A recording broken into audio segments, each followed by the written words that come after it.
7:13 de la mañana. Vamos a hablar de política ahora, pero de política internacional, porque, a ver, nos guste o no, independientemente de la rivalidad futbolera, somos países hermanos, ¿no? Estamos pegados eh, a Brasil. Yo creo que hoy Argentina es el hermano bobo o la hermana boba de Brasil, un gran lastre, ¿no? Porque Brasil ha progresado, se ha desarrollado, bueno, y Argentina está en el mismo lugar que hace mucho tiempo, verdaderamente. Brasil es lo que Alemania para la zona euro. Brasil es el país que más ha crecido de Latinoamérica, independientemente de los gobiernos que han pasado, más acá, más allá. Y bueno, Argentina está entre los que menos ha crecido y más inflación tiene. Esto es una realidad. Bueno, ¿va a impactar la victoria de Lula sobre Bolsonaro? Esta ajustada victoria de Luis Ignacio Lula da Silva sobre Jair Bolsonaro. Bueno, vamos a estar analizando esto justamente con alguien experto en política internacional. Me refiero a Emilio Ordóñez, que ya está en contacto con nosotros. ¿Cómo estás, Emilio? Buenos días.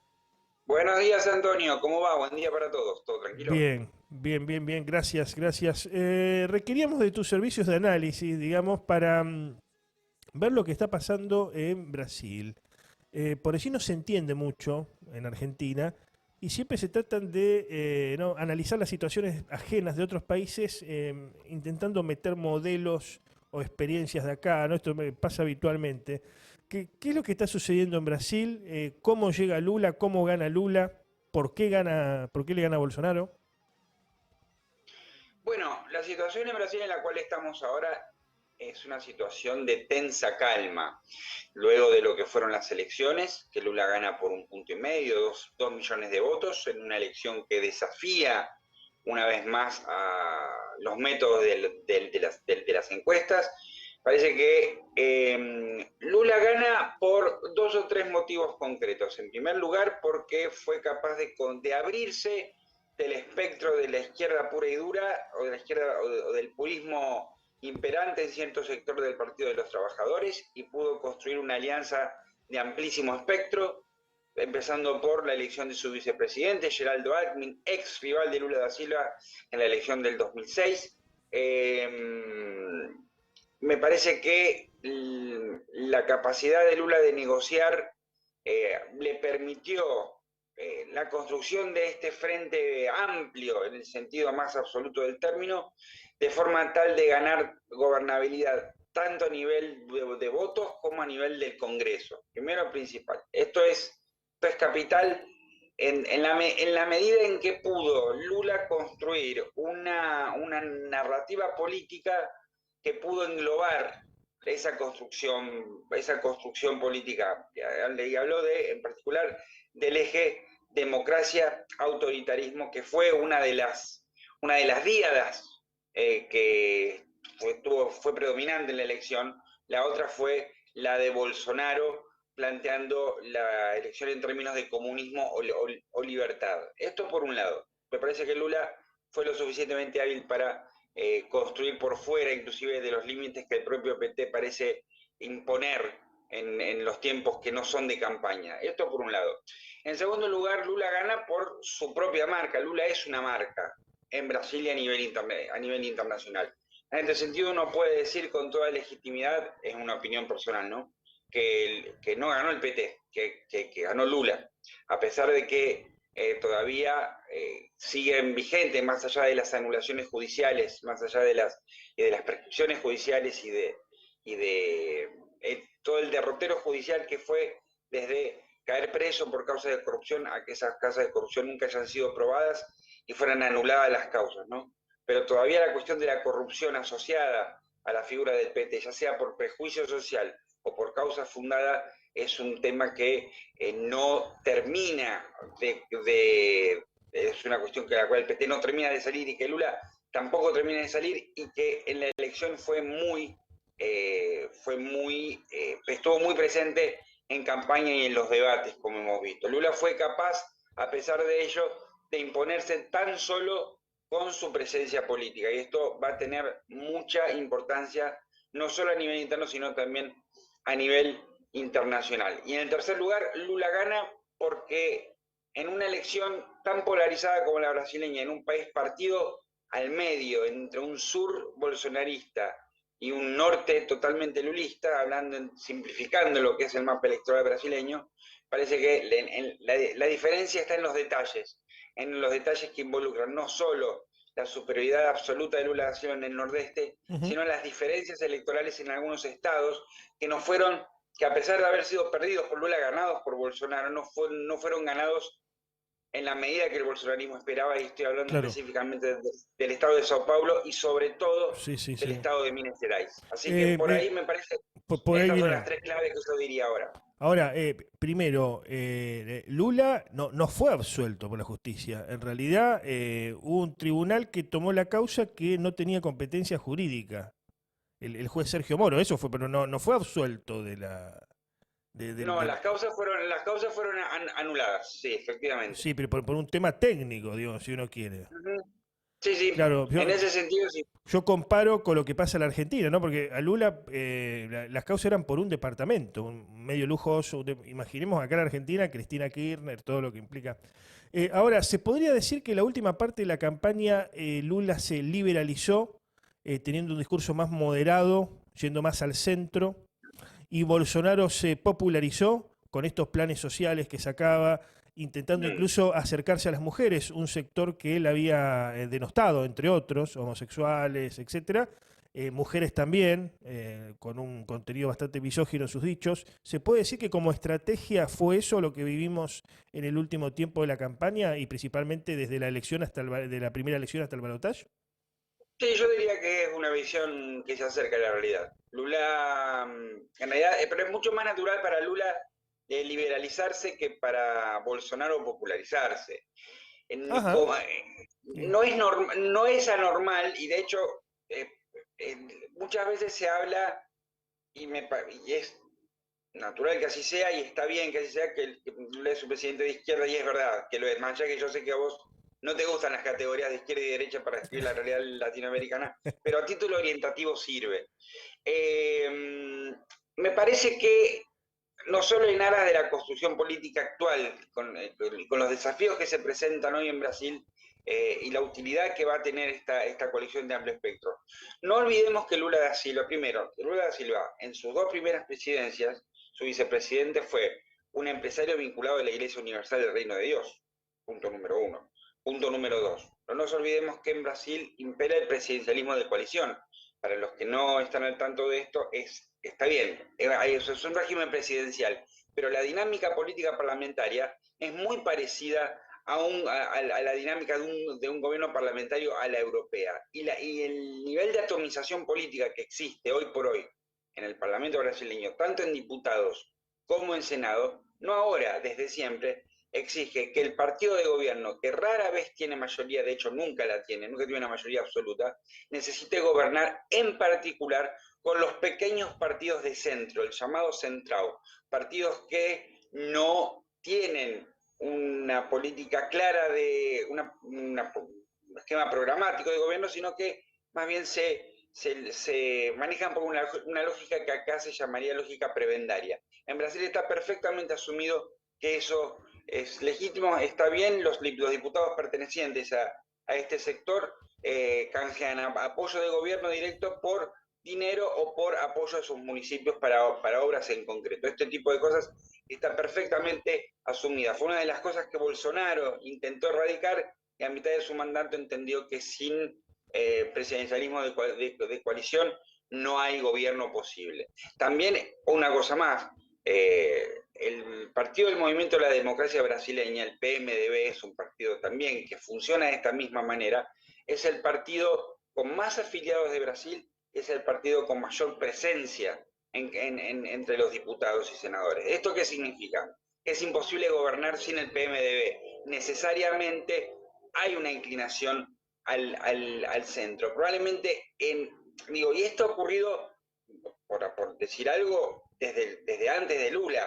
Simplemente antes de Lula no había habido un gobierno de izquierda en concreto. Pasa que las necesidades políticas obligan, las necesidades de sustentabilidad del gobierno obligan a este tipo de vinculaciones. Ahora bien, Si esto era así, desde 2002 al 2010, en un contexto de política as usual, o sea, política tradicional entre un partido de centro izquierda y un partido de centro derecha, más lo es ahora entre una coalición amplia y una derecha dura, como me parece que es lo que va a ocurrir Ujú. en el contexto político. Eso del lado de Lula. Y rápidamente, para no hacer muy larga la respuesta, te diría que sí, que el bolsonarismo, aún a despecho de sus propias leyes, aún a despecho de la ley que impide impide la emisión de ayudas sociales en campaña electoral e impide la creación de un presupuesto por encima que el presupuesto supere el nivel de inflación anual. A despecho de estas dos cuestiones, Bolsonaro efectivamente intentó captar votos lulistas, sobre todo en el nordeste, Ujú. mediante ayuda social.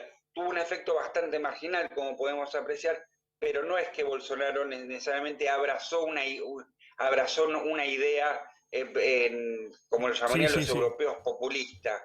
Simplemente Ujú. la abrazó por cuestión de pragmatismo electoral. ¿De qué hablamos, explicado fácil, ¿no? ¿De qué hablamos cuando se habla de política de Estado en Brasil? Que en ese aspecto me parece que es el país de Latinoamérica más parecido a Estados Unidos.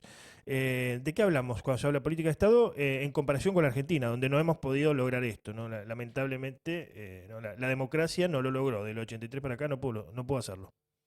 Una política de Estado es una política que supera los límites de los cambios de sello político y aún, y a diferencia de Argentina, se ha mantenido aún durante gobiernos militares. Una política de Estado en Brasil fuerte es el esquema industrialista, el énfasis Claro. en el industrialismo brasileño y en el papel de la industria como promotor del desarrollo y del perfil alto internacional en Brasil.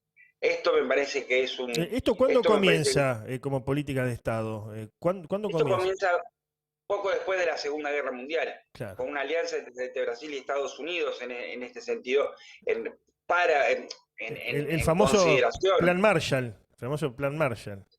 No, el plan Marshall no se aplicó a América Latina. Lo que sí hubo fue una colaboración, de hecho concreta. Brasil Ujú. envió tropas a Europa. Claro. eh, y esto fue recompensado de alguna manera, no recompensado en términos prebendarios como hablábamos recién. Esto requiere algo un poquito de historia. Simplificado, Estados Unidos desde finales del siglo XIX reconoce el papel de Brasil como hegemón regional, ¿no? Y Brasil reconoce el papel de Estados Unidos como hegemón continental. No está escrito en ningún lado, no está planteado así en los discursos, pero hay un reconocimiento. Esto históricamente se llama la Bargaña Leal, se llama de esta manera. En Ujú. este reconocimiento tácito se dan diversos tipos de colaboraciones. En particular, la que estamos hablando en este momento forma parte de lo que se llama la Bargaña Leal. Brasil reconoce el papel rector de Estados o reconocía el papel de Estados Unidos rector a nivel continental y Estados Unidos reconoce también este papel en lo regional y en este marco, en el marco de la inmediata posguerra, Estados Unidos contribuye al perfil industrializador de Brasil, dando punto final a lo que fue la política del café con leche de la vieja Claro, sí, sí. república, esto Del de pacto. dominio económico agrario O sea, esto, del. en la práctica para el oyente desprevenido, como nos gusta decir, esto se manifiesta así. El gobierno que viene no puede cambiar ciertas cosas estructurales, ¿no? Porque no es como acá en Argentina, que incluso llegamos a cambiar moneda como de ropa interior, ¿no? Se cambiaba en una época, venía un gobierno, ponía una moneda, después venía otro gobierno, ponía otra moneda. En Brasil no, ¿no? Vos podés ser más de No centro se izquierda, discute, centro derecha, y no, eso no se toca. Lo mismo que no se discute. la independencia del Banco Central. No, el Banco No, Central es autónomo y va a seguir siendo autónomo. no se discute. Ni siquiera está dentro de los esquemas ni siquiera se discute a nivel partidario, es un hecho dado. Claro. Al punto tal que en el discurso de Lula da Silva inmediatamente al reconocimiento de la victoria por parte del Supremo Tribunal Federal, una de las cuestiones que plantea Lula es, no vamos en un contexto de guerra externa, en un contexto de aumento de las commodities, en un momento de aumento de los precios del petróleo y del gas, Lula da Silva va y dice, vamos a estimular la industrialización de Brasil. No vamos a ir por la cómoda, vamos a continuar la industrialización de Brasil para elevar el perfil internacional del país. Esto que parece un cliché, porque es lo que básicamente lo que todos los países con cierto entramado industrial relevante plantean, en Brasil eso es una política de Estado, y Lula reafirma ese perfil.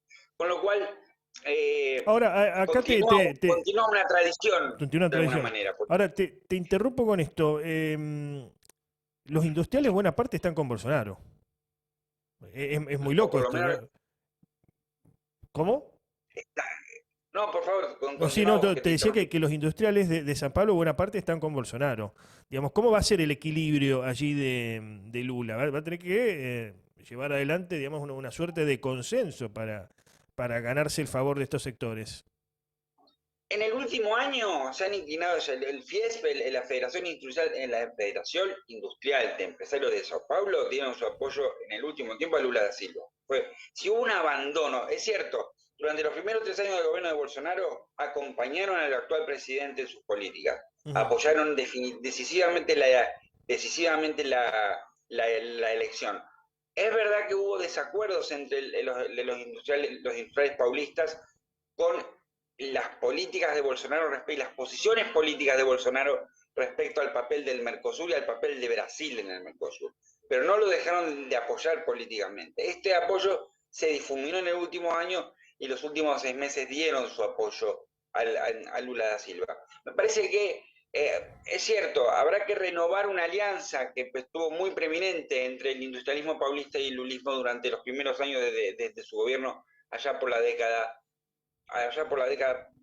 pasada. Me parece que eso formará parte de los consensos que deberá construir Lula da Silva, repito, entre una alianza que va a implicar justamente que las políticas de Estado que lleve adelante Lula, tanto internas como externas, se corran más al centro que a la izquierda. Uno de los efectos de este movimiento al centro que vos planteabas recién, Ujú. Antonio, es justamente, una de las consecuencias es justamente que muy probablemente el perfil de las políticas sociales de Lula sea más de centro.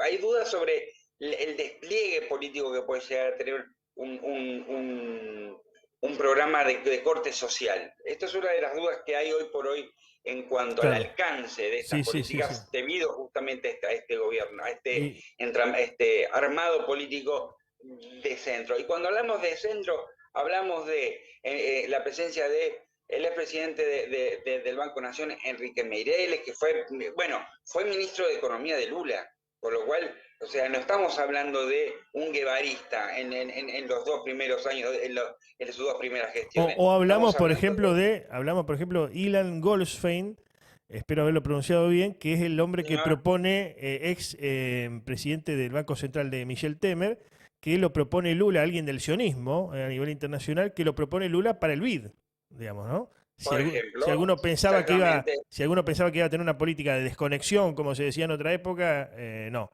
Es que, Se nos acaba el tiempo, lamentablemente, Emilio, pero quería sí, pedirte un breve análisis sobre la relación con la Argentina. ¿Cómo va a impactar? Bueno, desde el kirchnerismo esto lo ven como que ya una inyección de adrenalina, de aire puro para el alicaído gobierno nacional, tanto para Alberto Fernández como para Cristina Fernández de Kirchner. ¿Va a impactar, no va a impactar? Y si impacta, ¿va a ser positivo o negativo ese impacto? rápidamente decir que más allá de lo que hay que resolver adentro del frente de todos en términos políticos y en términos de reparto de poder, impacta positivamente la elección de Lula. Algunos inclusive aventuran, y esto obviamente es una aventura, pues es una especulación eh, que es pero propia de quienes lo hacen. Me parece que la protagonista principal no ha declarado nada al respecto. Me parece que muchos aspiran, dentro del kirchnerismo, aspiran o por lo menos ven que la victoria de Lula hace posible también una candidatura de Cristina Fernández. Esto ella no lo ha planteado, ha salido en los medios, no es ningún secreto para nadie que estas especulaciones existen. Si serán positivas, a mí me parece que serán positivas también para Latinoamérica, en particular. Ahora sí hablo de Latinoamérica porque tenés a Argentina, a Brasil, a México y a Colombia y a Chile bajo un mismo signo. Pero cuidado con esto, porque así como pasa en Brasil, y con esto termino rápidamente, los diferentes gobiernos progresistas han necesitado de alianzas de centro para constituir sus programas políticos y su sustentabilidad partidaria. Con lo cual esta marea rosa, que se suele llamar al surgimiento de una izquierda continental con sus diferentes vertientes nacionales, parece que en este caso será una izquierda rosa con un pequeño difuminado a blanco, pero no es menor que Argentina pueda colaborar, armar, participar de un núcleo duro, de una masa política crítica en el marco de esta marea rosa para llevar adelante cuestiones muy necesarias, por ejemplo, la integración continental a nivel logístico, la integración tecnológica, en un mundo que lentamente se desconecta en regiones y que justamente en este momento de lo que está careciendo nuestra región es de un armado en común. Me parece que esto puede llegar a ser positivo, estas externalidades políticas pueden llegar a ser positivas en la medida, claro, que se aprovechen que haya ciertas convergencias, obviamente, que son probables. Gracias por este contacto muy claro, muy profundo el análisis y fácil de entender, que eso es lo importante, ¿no? Me alegro que se pueda. Muchas gracias para vos, Antonio, y un saludo para toda la audiencia allí en Vox. Cuídense mucho. Gracias, adiós.